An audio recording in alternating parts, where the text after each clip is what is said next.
Assalamualaikum warahmatullahi wabarakatuh.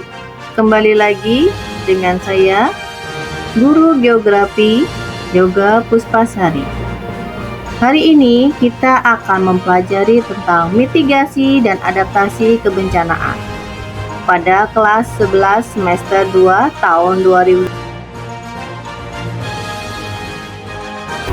Sebelum kita memulai pembelajaran, akan saya sampaikan materi yang akan kita pelajari pada hari ini adalah tentang mitigasi dan adaptasi kebencanaan yang dibuat oleh Yoga Puspasari SPD dengan indikator pencapaiannya. Peserta didik dapat mengidentifikasikan jenis bencana, peserta didik dapat menganalisis karakteristik bencana. Dengan tujuan pembelajaran yang ingin dicapai, peserta didik mampu mengidentifikasikan konsep bencana, mitigasi, dan adaptasi. Peserta didik mampu menganalisis konsep bencana, mitigasi, dan adaptasi untuk ke dunia nyatanya. Kemudian, pembelajaran kita hari ini menggunakan model PBL, Problem Based Learning. Dan sebelum memulai, cobalah kalian perhatikan video yang akan saya putar terlebih dahulu.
Sudahkah kalian melihat video yang tadi ditampilkan? Kemudian, apa yang kalian lihat dari video yang baru diputar? Dalam pembelajaran geografi, termasuk ke dalam jenis apakah bencana tersebut? Mari kita bahas satu persatu. Baik, anak-anak ibu, peta konsep pembelajaran kita pada hari ini adalah pengertian bencana, dinamika bencana, jenis bencana, karakteristik bencana, dan siklus penanggulangan bencana. Ini nanti adalah materi-materi yang akan kita bahas satu persatu. Silakan tonton videonya. Kalian pernah merasakan gempa ataupun bencana yang lainnya?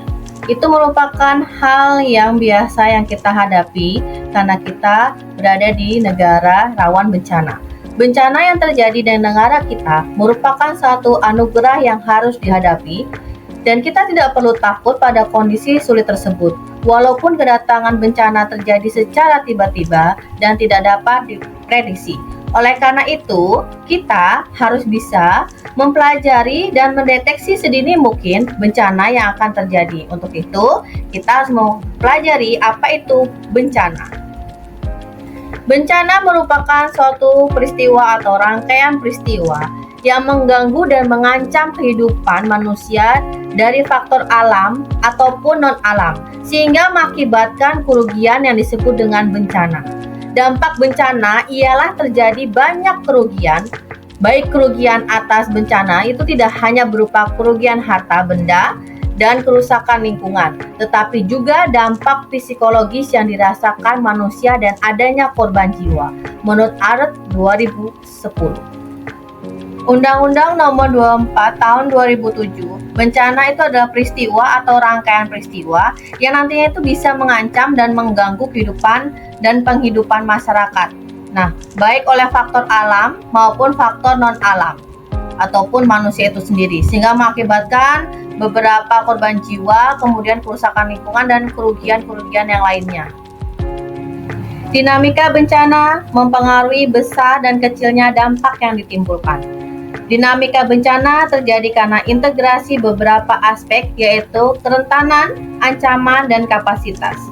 Kerentanan merupakan keadaan manusia yang menyebabkan ketidakmampuan dalam merespon ancaman. Perilaku manusia menjadi faktor penting dalam peningkatan kerentanan, bahkan sebagai pemicu bencana.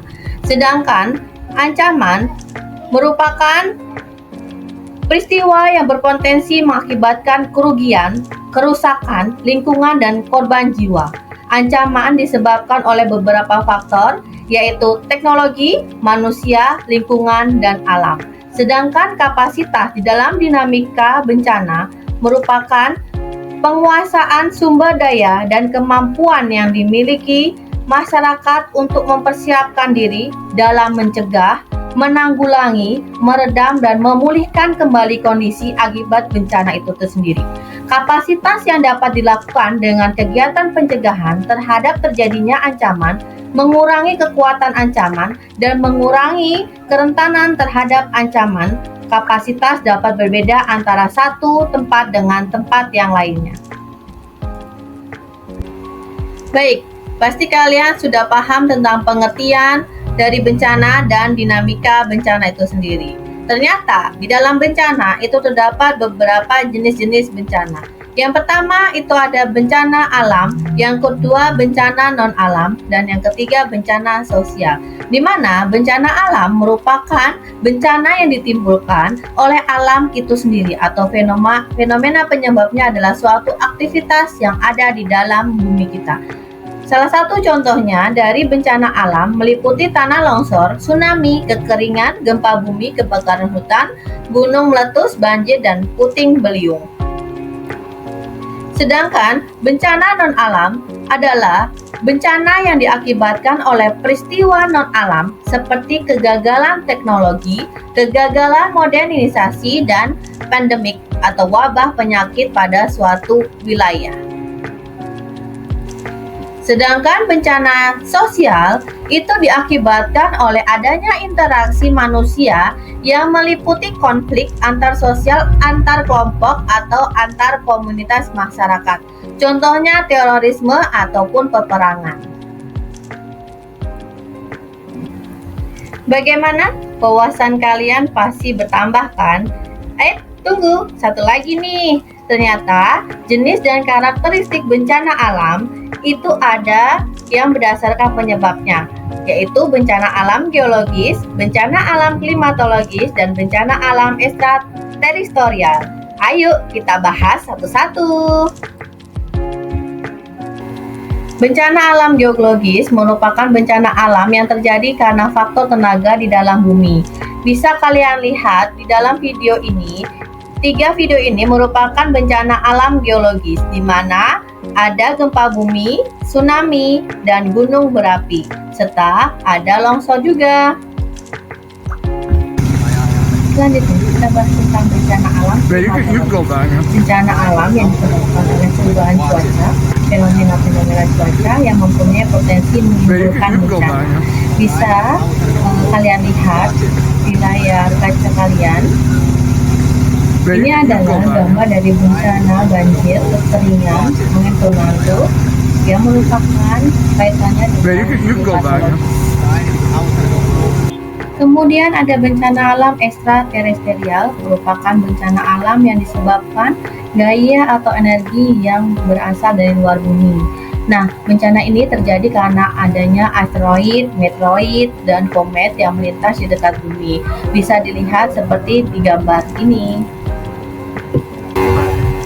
Walaupun kita berada di zona rawan bencana, tetapi kita juga harus siap siaga dalam menanggulangi bencana alam. Ada siklus penanggulangan bencana, yaitu tahap pra-bencana, tahap tanggap darurat, dan tahap pemulihan pasca bencana. Di dalamnya berisi langkah-langkah apa saja yang bisa kita lakukan ketika kita menghadapi bencana alam. Setelah kalian melihat video pembelajaran tadi, kalian pasti sudah memiliki pengetahuan tentang mitigasi dan adaptasi kebencanaan. Kemudian, untuk meningkatkan pemahaman tentang mitigasi dan adaptasi kebencanaan, kira-kira apa sih yang bisa kamu simpulkan dari video pembelajaran ini? Setelah kamu simpulkan, yuk berani kemukakan pendapat kamu di depan guru dan teman-teman kamu. Kemudian, untuk menambah pemahamanmu tentang mitigasi dan adaptasi kebencanaan, maka gurumu akan memberikan lembar kegiatan pembelajaran kelompok kepada dirimu dan teman-temanmu. Kerjakanlah LKPD sesuai dengan petunjuk umum yang ada di LKPD ya. Selamat mengerjakan.